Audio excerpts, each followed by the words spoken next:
एउटा नदी करोडौं मानिसहरूको जीवन जिउने आधार बनिरहेको हुन्छ। यदि यसलाई नियन्त्रण गर्ने शक्ति कसैको हातमा पुग्यो भने के होला?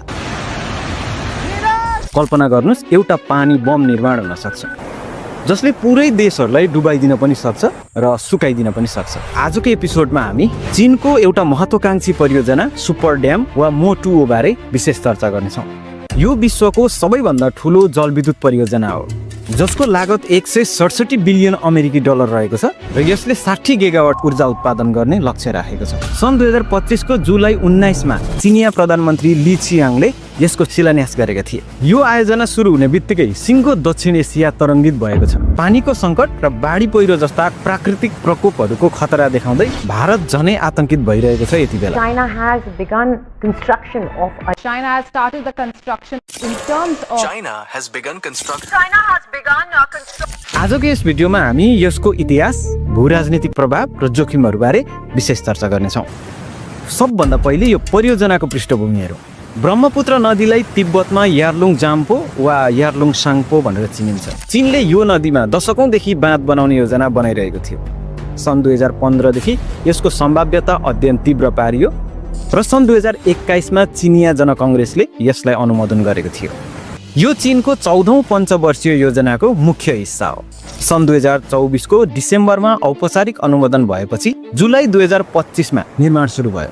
यो तिब्बतको मेडोक काउन्टीमा पर्छ जसलाई यार्लुङ जाम्बो ग्रान्ड क्यानन भनेर चिनिन्छ। विश्वकै सबभन्दा गहिरो र लामो क्यानन। दर्शकबिन, यो एउटा मात्रै बाँध होइन, 5 वटा जलविद्युत स्टेसनहरूको श्रृङ्खला हो जसले नदीको ग्रेट बेन्डलाई बाइपास गर्दै 2000 मिटर उचाइको ड्रपबाट 60 गिगावाट ऊर्जा उत्पादन गर्नेछ। यो परियोजना यति ठुलो छ कि कल्पना गर्नुस्, चिनिया 3 गॉर्जेस बाँध जुन अहिलेसम्म संसारको सबैभन्दा ठुलो बाँधको रूपमा रहेको छ त्यो भन्दा 3 गुणा ठुलो। चिनिया सरकारले ब्रह्मपुत्र नदीमा बनाइरहेको यो सुपर ड्याम कुनै साधारण बाँध होइन। आउनुहोस् अब यो सुपर ड्यामको विद्युत उत्पादन क्षमतासँग नेपाल देशको तुलना गरी हेरौँ। यो चिनिया बाँधबाट 300 बिलियन किलोवाट प्रति वर्ष विद्युत उत्पादन हुनेछ। यो कति हो बुझ्न गाह्रो छ हैन? तुलना गरौँ। नेपालको कुल जलविद्युत क्षमता करिब 43,000 मेगावाट अर्थात् 43 बिलियन वाट हो। यो चिनिया बाँध एक्लैले प्रति वर्ष 300 बिलियन वाट उत्पादन गर्नेछ। मतलब नेपालको कुल सम्भावना भन्दा करिब 7 गुणा बढी। अब लागतमा कुरा गरौँ। मोटामोटी रूपमा यसको लागत करिब 167 बिलियन अमेरिकी डलर रहेको छ। नेपालको वार्षिक जीडीपी करिब 40 बिलियन डलर मात्रै हो। मतलब यो एउटा बाँधको लागत नेपालको 3.5 वर्षको कुल जीडीपी बराबर हुन जान्छ। र अर्को चाखलाग्दो कुरा पनि दर्शकबिन, अहिलेसम्मको संसारको सबैभन्दा ठुलो बाँध पनि चीनमै रहेको छ, 3 गॉर्जेस बाँध। त्यसको क्षमता 88.2 बिलियन किलोवाट छ। यो नयाँ बाँध त्यो भन्दा झन्डै 3.5 गुणा ठुलो हुनेछ। यो मेगा प्रोजेक्टको आवश्यकता र महत्त्वबारे जानकारी दिँदै चीनले भनेको छ यो हरित ऊर्जा हो, यसले कार्बन उत्सर्जन घटाउनेछ र जलवायु परिवर्तनसँग लड्नेछ। यति मात्र होइन, तिब्बतको विकास र गरिबी निवारणको लागि पनि यो आयोजना टर्निङ पोइन्ट हुनेछ। चीनको एउटा नीति छ पश्चिमको बिजुली पूर्वतिर पठाउने। यही नीति अन्तर्गत यो विद्युत परियोजनाबाट पूर्वी चीनका सहरहरूमा विद्युत पुर्याइनेछ। तर आलोचकहरूले भने तिब्बतमा चीनको नियन्त्रण मजबुत पार्ने रणनीति अन्तर्गत चीनले यो आयोजना सुरु गरेको आरोप लगाइरहेका छन्। अब ब्रह्मपुत्र नदीबारे थोरै चर्चा गरौँ। तपाईँ हामीले चिनेको ब्रह्मपुत्र नदी जसलाई तिब्बतमा यार्लुङ जाम्बो वा यार्लुङ साङपो नामले चिनिन्छ, तिब्बतबाट भारतको अरुणाञ्चल प्रदेशमा पुगेपछि यसलाई सियाङ भनिन्छ। भारतकै असम पुग्दा ब्रह्मपुत्र हुँदै जब बङ्गलादेशमा प्रवेश गर्छ त्यसपछि यही नदीलाई जमुना नदीको रूपमा चिनिन्छ र अन्तमा यो गङ्गासँग मिसिएर बङ्गालको खाडीमा पुग्छ। यो विश्वको 9औं ठुलो र 15औं लामो नदी हो जसको उद्गम स्थल कैलाश पर्वतको मानसरोवरलाई मानिन्छ। समुद्री सतहबाट औसत 5000 मिटर उचाइको तिब्बती पठार हुँदै यो पूर्वतिर बगिरहेको छ। चीन, भारत र बङ्गलादेश हुँदै बग्ने यो त्रिदेशीय नदी हो। 40 मिलियन भन्दा बढी मानिसहरूको जीवन प्रत्यक्ष जोडिएको यो नदीको 70% बहाव तिब्बतको पठार हुँदै आउने गर्छ। यो नदी पानीको स्रोत मात्रै होइन, बरु सभ्यता, कृषि, मत्स्यपालन र जैविक विविधताको एउटा आधार पनि हो। विश्वको अहिलेसम्मको सबैभन्दा ठुलो बाँध पनि चीनमै रहेको छ, याङ्से नदीको 3 गॉर्जेस बाँध। तर ब्रह्मपुत्रमा बनिरहेको यो नयाँ बाँध त्यो भन्दा 3 गुणा ठुलो हुनेछ जसलाई मो2 जलविद्युत स्टेसन पनि भनिन्छ। चीनले यसलाई run of the river design भनेको छ। जसले पर्यावरणीय प्रभाव कम गर्ने चिनिया पक्षको दाबी छ। अब यो बाँध निर्माण भइरहेको भूगोलको बारे चर्चा गरौँ। चीनले तिब्बतमा बनाइरहेको यो बाँध भूराजनीतिक र भूकम्पीय रूपमा पनि अत्यन्तै संवेदनशील क्षेत्रमा पर्छ। यो इन्डियन र युरेसियन टेक्टोनिक प्लेट जोडिने ठाउँ हो जहाँ भूकम्पको जोखिम उच्च हुने गर्दछ। विज्ञहरूले चेतावनी दिएका छन् कि यति ठुलो जलाशयले टेक्टोनिक दबाव बढाएर भयानक भूकम्प पनि निम्त्याउन सक्छ। त्यति मात्र होइन, यो ठाउँमा विश्वकै गहिरा गल्छीहरू छन् जहाँ नदीले 3000 मिटरको तीव्र ओह्रालो बहाव लिन्छ। यदि यो बाँध फुट्यो भने वाटर बमको रूपमा विस्फोट हुन सक्छ, जसले तल्लो तटीय क्षेत्रहरूमा रहेका देशहरू केही क्षणमै तहस नहस बनाइदिन पनि सक्छ। त्यति मात्र होइन, भूगर्भविदहरूका अनुसार यो क्षेत्रमा सन् 2008 को भूकम्प जस्ता घटनाहरू दोहोरिन सक्छन्। साथै यो सुपर ड्याम निर्माण गर्दा स्थानीय हावापानीमा पनि व्यापक परिवर्तनको जोखिम रहन्छ, जसले ग्लेसियरहरू पगाल्ने र पानीको बहाव अनियन्त्रित हुन सक्छ। भारतमा यसको प्रभाव सबैभन्दा बढी पर्ने देखिन्छ। ब्रह्मपुत्र नदीले भारतको कुल जल सम्पदामा करिब 30% योगदान गरिरहेको छ।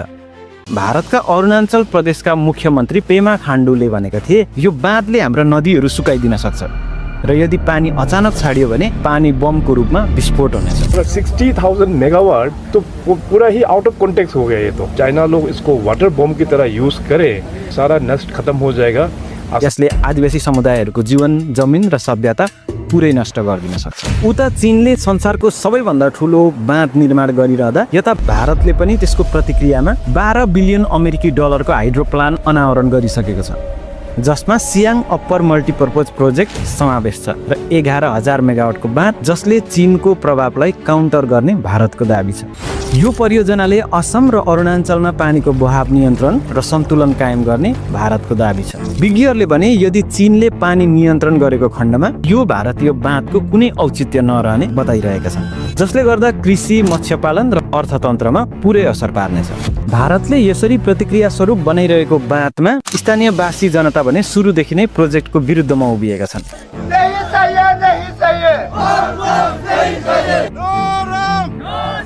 हम लोग किसान हैं, खेती से करने वाला है, इसलिए ये हम लोग का जमीन चमर्स अंडर द वाटर होगा। हम लोग का कहाँ रहेगा। यसले प्राकृतिक प्रकोपहरू निम्त्याउने र स्थानीय क्षेत्र सङ्कटमा पार्ने भन्दै निरन्तर अवरोध गरिरहेका छन् स्थानीय आदिवासी जनताहरू। यतिखेर चीन र भारत बीच बाँध बनाउने प्रतिस्पर्धाले सीमा क्षेत्रका जनता भने दोहोरो मारमा परिरहेका छन्।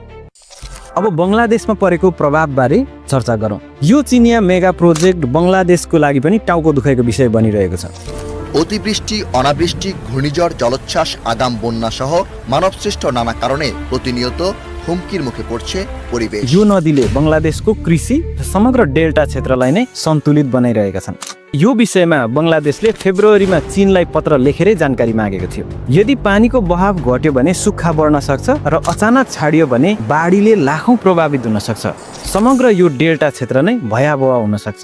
बङ्गलादेशले हालै युनाइटेड नेसन्स वाटर कन्भेन्सनमा सामेल भएर अन्तर्राष्ट्रिय सुरक्षा समेत खोजेको देखिन्छ।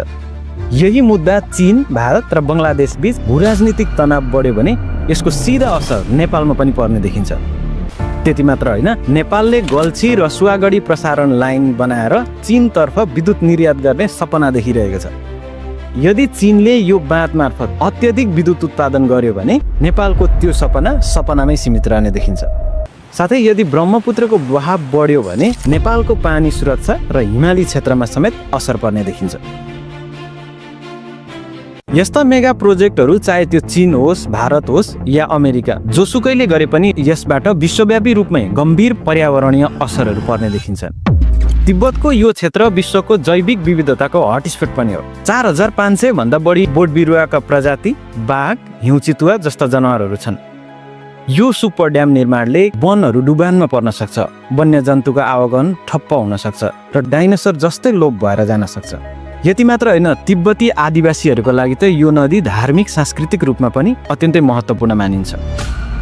यता चीनले भने पर्यावरण संरक्षणलाई प्राथमिकता दिएको बताइरहेको छ र जलवायु परिवर्तनलाई समेत चीनले गम्भीर रूपमा लिएको भन्दै विश्वलाई आश्वस्त पार्ने कोसिस गरिरहेको छ। यतिखेर अन्त्यमा एकपछि अर्को गर्दै चमत्कार देखाइरहेको चीनले यो परियोजना मार्फत ऊर्जा विकासको क्षेत्रमा पनि चमत्कारको अर्को अध्याय थप्ने देखिन्छ। चीनको अगाडि जुनसुकै चुनौती पनि सामान्य छ भन्ने सन्देश पनि सिङ्गो विश्वलाई दिन चाहिरहेको देखिन्छ। तपाईलाई आजको यस भिडियो कस्तो लाग्यो कमेन्ट गर्नुहोला। अर्को भिडियोमा हामी पुनः भेट्नेछौँ। धन्यवाद। सबैको जय होस्।